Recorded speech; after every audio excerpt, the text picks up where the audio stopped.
చాలా మంది ముఖ సౌందర్యం కోసం రకరకాల ప్రొడక్ట్స్ ను వాడుతూ ఉంటారు. మనకు తెలిసి తెలియక కొన్ని పదార్థాలు ముఖానికి రాసుకోవడం వల్ల అనవసరమైన అనర్థాలు చోటు చేసుకుంటాయి.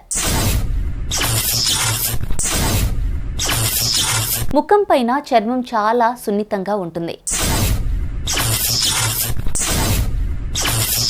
కొంతమంది బ్లాక్ హెడ్స్ తగ్గుతాయని ముఖానికి టూత్ పేస్ట్ రాస్తూ ఉంటారు.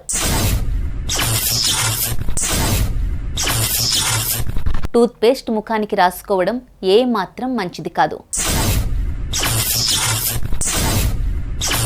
టూత్ పేస్ట్లో చాలా బలమైన కెమికల్స్ ఉంటాయి. ఇవి ముఖం పైన ఉన్న చర్మ ఆరోగ్యాన్ని దెబ్బతీస్తాయి.